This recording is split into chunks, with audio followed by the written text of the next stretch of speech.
After the dismal failure of trying to do a live broadcast straight onto YouTube with my sucky internet connection, we are redoing this. Okay, so what I'm busy doing is piercing a guard plate for a left-handed gouge and using a jeweler's saw. Why not laser cut it? Because I need the practice. Right. So a couple of things that I've learned: if you are going to be doing this, make sure that before you transfer your pattern, that the plate is clean. Get rid of all the mill scale that's on the steel, then brush it up in a uniform pattern. I would have done a scratch in that direction, or taking an orbital sander and just cleaning up the surface so you've got round little squigglies all over the place. Then marking blue it, and then when you scribe your lines, they stand out a lot more. So aside from that, make sure that your steel is annealed. This is 2 millimeters thick mild steel that I'm piercing, and it is taking its toll on the actual saw blade. The blades I'm using, the brand is Gold Shark, and the size of blade is a 2-0. Right, so 1-0 would have been better, but hey, 2-0 is what I have. Okay, so the basic principle is start your cut. The saw frame has to go up and down, obviously. All right, you hold the saw frame with just 2 fingers, having a third finger come into play just to orientate it in that direction.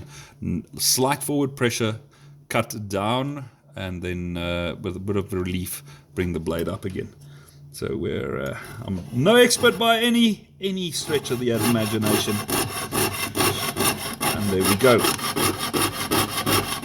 You'll also notice that I have a plank step onto my bench, and some aluminium top.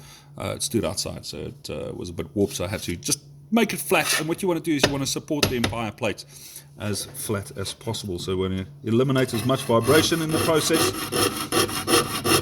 And then cut your lines, take your time. And obviously I'm working with a 5x Optivisor, so I can actually see the lines and basically just follow those lines.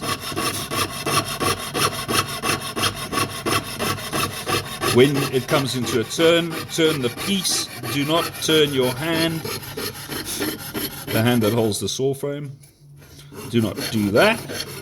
And if you feel the blade starting to bite up, bring it to the top, put your wax down, cut into the wax, which will lube it up. And there you go, continue cutting.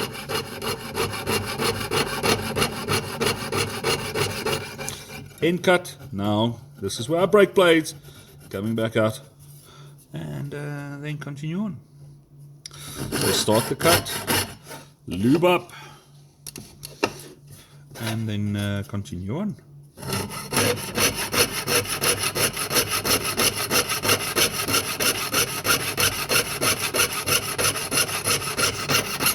One thing I didn't mention is when you put your blade in, the tension on the blade should be a fair amount of tension. You can actually see how the saw frame is bending in, and listen to that.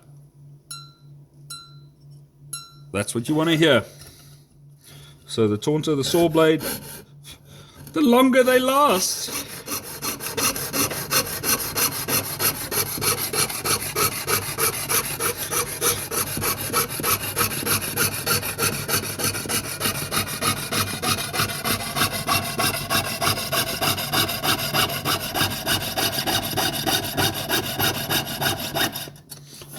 As you can see, I need a lot more practice, and that's why we're doing this project.